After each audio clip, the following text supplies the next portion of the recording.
Bugungi globallashuv sharoitida sanoat rivoji resurslarga emas, texnologiya, bilim va yuqori qo'shilgan qiymatga tayanmoqda. Aynan shu jarayonda O'zbekiston texnologik metallar kombinati mamlakatimizning tog' va metallurgiya sanoatida yangi rivojlanish bosqichini boshlab berdi. Xususan, bugun kombinatda xalqaro sanoat hamkorligining ilg'or va tizimli modeli shakllanmoqda. O'zbekiston texnologik metallar kombinati tizimidagi TMK Smart Powder va Koreya Respublikasining kukun metallurgiyasi sohasidagi yetakchi kompaniyasi Koreya Powder Metallurgy o'rtasida uzoq muddatli sanoat hamkorligi yo'lga qo'yildi. Kelishuv doirasida O'zbekistonda kukun metallurgiyasi asosida avtomobil sanoati uchun yuqori aniqlikdagi ehtiyot qismlari ishlab chiqarish tashkil etiladi. Bu sanoatda ilg'or texnologiyalar transferi va yuqori qo'shilgan qiymatli mahsulotlar ishlab chiqarish sari muhim qadamdir. Koreya Powder Metallurgy kompaniyasi global avtomobil sanoatining yetakchi ishlab chiqaruvchilari bilan ishlaydi. Jumladan GM Motors Powertrain kompaniyasiga to'g'ridan-to'g'ri ehtiyot qismlari yetkazib beradi. Shuningdek, kompaniya avtomobil sanoatida eng yuqori sifat talablarini tasdiqlovchi BIQS 5 xalqaro sertifikatiga ega. 제가 느끼는 우즈베키스탄은 O'zbekiston bugungi kunda sanoatlashtirish davrining yuqori bosqichida turibdi. Ayniqsa davlat rahbarining qat'iy qarorlari, kuchli tashabbuskorligi tufayli barcha tarmoqlar bir yo'nalishda harakat qilmoqda. O'zbekistonda kukun metallurgiyasi yo'nalishini kengaytirish bo'yicha katta imkoniyatlar bor. KPM va TMK hamda KPM va Smart Powder o'rtasidagi bugungi shartnoma hamkorlikning boshlanishi xolos. Hamkorlikni bosqichma-bosqich izchil amalga oshishini istaymiz. Dunyo sanoati juda tez rivojlanmoqda. Nafaqat avtomobilsozlikda, balki robototexnika, avtomatlashtirish va nazariy texnologik rivojlanishlarda ham katta o'zgarishlar bo'ladi. Shu jihatdan TMKning ta'siri butun Markaziy Osiyo mintaqasida ham sezilarli bo'lishiga ishonaman.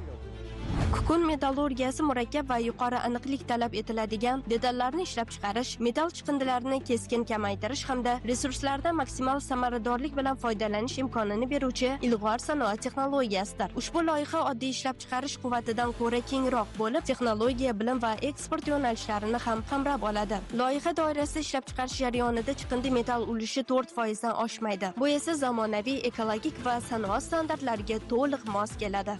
Biz Koreyaning yetakchi kompaniyasi Koreya Powder Metallurgy bilan hamkorlik memorandumini imzoladik. Memorandumga ko'ra, kukun metallurgiya asosida detallarni ishlab chiqarish loyihasi ishga tushirish nazarda tutiladi. 2026-yil noyabr oyida kukun metallurgiya asosida detallar ishlab chiqarish zavodi ishga tushadi. 50 ta ishchi o'rni yaratiladi. Loyihadan ko'zlangan maqsad import hajmini kamaytirish va eksportbop mahsulotlar ishlab chiqarish. Kelgusida mahsulotlarimiz Janubiy Koreya, AQSh, Meksika, Indoneziya va Malayziya davlatlariga eksport qilinadi. Ahamiyatli shundaki, mazkur kelishuv TMK tizimida ilk bor texnologiya transferiga yo'naltirilgan Technology Development Agreement formatida imzolandi va kamida 10 yillik strategik sherikchilik asosida amalga oshiriladi.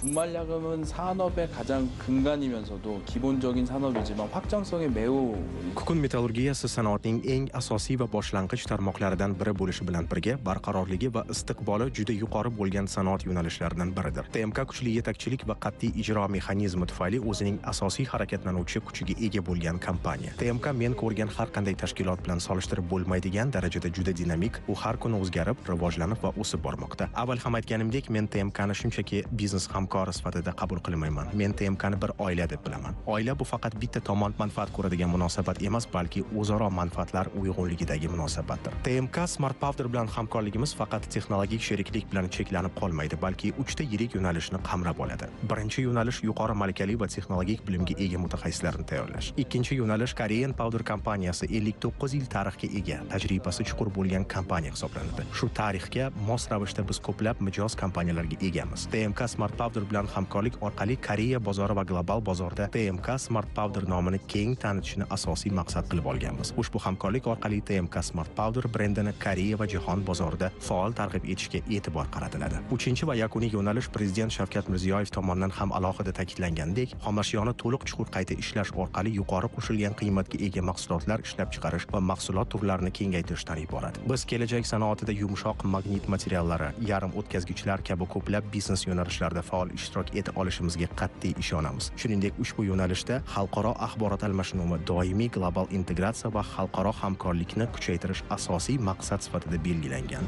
Mazkur loyiha O'zbekistonda yuqori qo'shilgan qiymatli mahsulotlar ishlab chiqarishni kengaytirish, import o'rnini bosish, eksport salohiyatini oshirish hamda sanoat kooperatsiyasini xalqaro darajadagi yangi texnologik bosqichga olib chiqishda tayanch loyiha bo'lib xizmat qiladi.